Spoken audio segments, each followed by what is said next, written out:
হেই, তোমাদের কি অবস্থা? কেমন আছো সবাই? আজকে অনেকদিন পর একটা ভিডিও শেয়ার করতে যাচ্ছি। আর এই ভিডিওটা হচ্ছে চুল নিয়ে।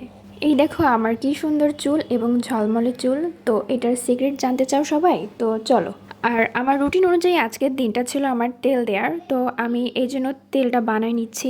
এখানে আমি আমার চুলের লেন্থ অনুযায়ী নারকেল তেল নিয়েছি। আর এখানে নিয়েছি তিসি, কালোজিরা, মেথি, সাথে রয়েছে পেঁয়াজ আর অ্যালোভেরা। এখানে আমি ডিরেক্ট তেলটা চুলায় দেইনি, কারণ পুড়ে যেতে পারে।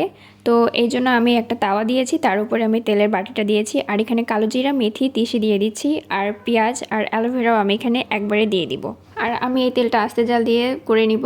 আর এখানে বেশি পুরানো যাবে না, হালকা ব্রাউন কালার করতে হবে পেঁয়াজ, অ্যালোভেরা। আর যখন ব্রাউন কালার হয়ে যাবে তখন আমরা তেলটা নামিয়ে নিব। আর এখানে আমি একটা টিস্যু নিয়েছি যাতে আমার তেলটা দিতে সুবিধা হয়। আমি টিস্যুটাকে অর্ধেক করে আমি সুন্দর করে এখন তেলটা পুরো মাথায় অ্যাপ্লাই করে নেব। আর তার আগে আমি চিরুনি নিয়ে নিচ্ছি। আগে আমার চুলটা আঁচড়ায় নিতে হবে ভালো করে, না হয় জটা থাকলে অনেক সমস্যা হবে এবং চুল ছিঁড়ে যেতে পারে। এখন আমি চুল সিটি করে টিস্যুর মাধ্যমে তেলটা অ্যাপ্লাই করব। প্রত্যেকটা সিটিতে আমি তেল অ্যাপ্লাই করে নিব। আর তেল দেওয়া হয়ে গেলে আমি ভালো করে ম্যাসাজ করে নিব অনেকক্ষণ ধরে। দেন আমি পুরো চুলে গোড়া থেকে আগা পর্যন্ত ভালো করে তেল অ্যাপ্লাই করে নিব। আমার চুলে তেল দেওয়া হয়ে গেলে আমি ভালো করে ম্যাসাজ করে নিব। দেন আমি চুলটাকে খোপা করে তেল দেওয়ার সাথে সাথে চুল আঁচড়ানো যাবে না, এতে চুল ছিঁড়ে যায় এবং আমি 10 মিনিট পরে বেনি করে